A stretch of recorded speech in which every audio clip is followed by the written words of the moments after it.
Commission সূত্রে আপাতত যে খবর পাওয়া যাচ্ছে সেই খবর অনুযায়ী আগামী অগাস্ট মাস থেকে পশ্চিমবঙ্গে শুরু হতে যাচ্ছে এসআইআর অর্থাৎ স্পেশাল ইন্টেন্সিভ রিভিশন।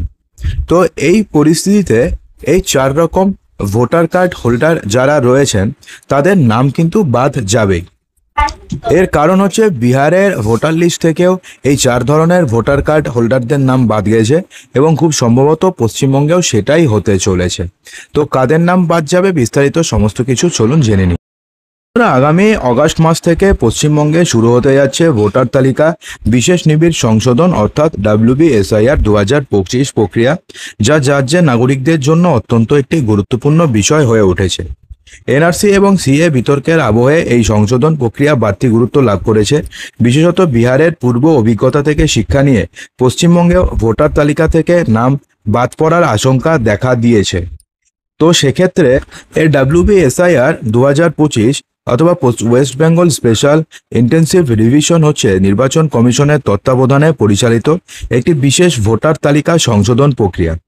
এর মূল উদ্দেশ্যগুলো হচ্ছে, অর্থাৎ এখন থেকে আমরা যে 4 রকম ভোটার কার্ড হোল্ডারদের নাম বলবো তাদের নাম অলরেডি যে বিহারে স্পেশাল ইন্টেন্সিভ রিভিশন হয়েছে সেখান থেকে সেই সমস্ত ভোটারের নাম বাদ দেওয়া হয়েছে। কমিশন সূত্রে এমনটাই বলা হয়েছে। তো দেখুন, প্রথমে জেনে নিই যে কাদের নাম বাদ যাবে। তো একটা হচ্ছে মৃত ব্যক্তির নাম বাদ যাবে এবং অস্তিত্বহীন যে সমস্ত ভোটার রয়েছে তাদের নাম তালিকা থেকে বাদ যাওয়ার সম্ভাবনা রয়েছে। অর্থাৎ এমন অনেক ভোটার রয়েছে যাদের কোনো অস্তিত্বই নেই, অর্থাৎ যাদের নাম নেই এলাকাতে। ধরুন এমন কোনো ভোটার রয়েছে যাদের নাম রয়েছে ভোটার লিস্টে, কিন্তু এই সমস্ত কোনো ব্যক্তির নাম আদতেও নেই, অর্থাৎ অস্তিত্বহীন ভোটার। তো সেই সমস্ত অস্তিত্বহীন ভোটারদের নাম তালিকা থেকে পুরোপুরিভাবে বাদ দেওয়া হবে। দ্বিতীয়তে বলা হয়েছে যে এমন সময় কিন্তু দেখা যায় যে একই ব্যক্তির একাধিকবার নাম থাকলে তা শনাক্ত করে সংশোধন করা হবে। অর্থাৎ এমনটা অনেক সময় দেখা যায় যে একই ব্যক্তির একই বিধানসভা এলাকাতে বিভিন্ন জায়গাতে নাম রয়েছে, অথবা কখনো কখনো দেখা যায় যে এক ব্যক্তির নাম এক রাজ্যেও রয়েছে এবং সেম ব্যক্তির নাম অন্য রাজ্যের ভোটার লিস্টেও রয়েছে। তো সেই সমস্ত ব্যক্তির নাম যাদের একাধিকবার নাম রয়েছে তা শনাক্ত করে সেই সমস্ত ব্যক্তির নাম সংশোধন করা হবে। এরপরে ভোটারদের ঠিকানা অথবা পরিচয় সংক্রান্ত যদি কোনো ভুল তথ্য সংশোধন করা হয় তাহলে সেই সমস্ত ভোটারের নাম বাদ যাওয়ার সম্ভাবনা রয়েছে। অর্থাৎ ধরুন কোনো ভোটারের 2 জায়গার ঠিকানা রয়েছে, ধরুন তিনি পশ্চিমবঙ্গেও বাস করেন এবং ধরুন তিনি বিহারেও বাস করেন। তো সেক্ষেত্রে কি হবে যে কোনো এক জায়গার ঠিকানাটাকে রাখা হবে এবং আরেক জায়গার ঠিকানা থেকে তার নাম বাদ দিয়ে দেওয়া হবে, কারণ একজন ব্যক্তি তো দুটো রাজ্যে ভোট দিতে পারে না। এছাড়া অনেক সময় এমনটা হয় যে একই রাজ্যের বিভিন্ন জেলাতে কয়েকজন ভোটার রয়েছে যাদের নাম থাকে, তো সেই সমস্ত ভোটারদের নামও বাদ দেওয়া হবে, এমনটাও কিন্তু জানানো হয়েছে।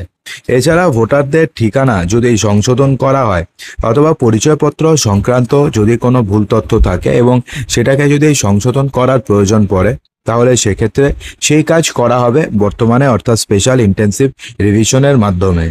এবং এই স্পেশাল ইন্টেন্সিভ রিভিশনের মাধ্যমে যোগ্য নতুন ভোটারদের অন্তর্ভুক্ত করা হবে।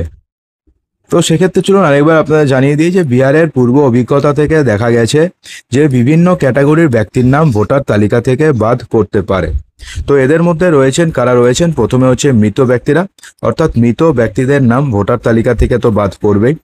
একই ভোটারের নাম একাধিকবার তালিকায় যদি থাকে তাহলে সেই সমস্ত ভোটারের নাম বাদ পড়বে, অর্থাৎ যে কোনো একটিকে ঠিক রাখা হবে এবং বাকি যে জায়গাগুলো রয়েছে সেই সমস্ত জায়গা থেকে সেই ভোটারের নাম বাদ দেওয়া হবে। যারা অন্য রাজ্যের বাসিন্দা রয়েছেন সেই সমস্ত ভোটারের নাম বাদ দেওয়া হবে, অর্থাৎ এই রাজ্যের বাসিন্দাই না, তিনি অন্য রাজ্যের বাসিন্দা, সেই ভোটারের নাম বাদ দেওয়া হবে। এবং 4 বলা হয়েছে যাদের বৈধ ঠিকানা অথবা কোনো পরিচয়পত্রই নেই, অর্থাৎ যাদের কোনো বৈধ ঠিকানা নেই এবং যাদের কোনো পরিচয়পত্র নেই সেই সমস্ত ভোটারের নামও ভোটার লিস্ট থেকে বাদ দেওয়া হবে। তো এক্ষেত্রে আপনাদের জানিয়ে রাখা ভালো যে তৃণমূল কংগ্রেস ইতিমধ্যেই ঘোষণা করেছে যে যদি কোনো বৈধ ভোটারের নাম তালিকা থেকে বাদ পড়ে তবে তা কোনোভাবে মেনে নেওয়া হবে না এবং এর বিরুদ্ধে প্রতিবাদ করা হবে। অন্যদিকে নির্বাচন কমিশনও যোগ্য ভোটারদের নাম বাদ পড়বে না বলে আশ্বস্ত করেছে। তো এই মুহূর্তে দেখা যাক যে পশ্চিমবঙ্গে বিধানসভা ভোটের আগে যে স্পেশাল ইন্টেন্সিভ রিভিশনটি হচ্ছে, তো সেক্ষেত্রে পশ্চিমবঙ্গের ক্ষেত্রে এক্স্যাক্টলি কি কি নিয়ম করা হয়। তবে যতদূর মনে করা হচ্ছে যে পশ্চিমবঙ্গে এর আগে স্পেশাল ইন্টেন্সিভ রিভিশন হয়েছিল 2002 সালে। তো 2002 সালের ভোটার লিস্টে যদি আপনাদের নাম থাকে, তাহলে সেক্ষেত্রে আপনাদের কোনো ডকুমেন্টস দেওয়ার প্রয়োজন পড়বে না। এছাড়া যদি 2002 ভোটার লিস্টে আপনাদের নাম থাকে, তাহলে সেক্ষেত্রে আপনাদের ছেলেদের অথবা আপনাদের মেয়ে কাউকে কোনো প্রকারে ডকুমেন্টস দিতে হবে না। অর্থাৎ আপনি ভারতীয়, আপনার ছেলে মেয়েও নর্মালি ভারতীয়ই হবে, তো সেক্ষেত্রে কোনো ডকুমেন্টস দেওয়ার প্রয়োজন পড়বে না। কিন্তু 2002 সালের ভোটার লিস্টে যদি কারোর নাম না থাকে, তাহলে সেক্ষেত্রে তাদেরকে পুরো পরিচয়পত্র দিতে হবে, তিনি যে ভারতীয় সেই সপক্ষে প্রমাণ দেখাতে হবে। এবং 2002 সালের পরে যদি কেউ অন্য রাজ্য থেকে আসে, তাহলে সেক্ষেত্রেও তাকে উপযুক্ত প্রমাণ দেখাতে হবে।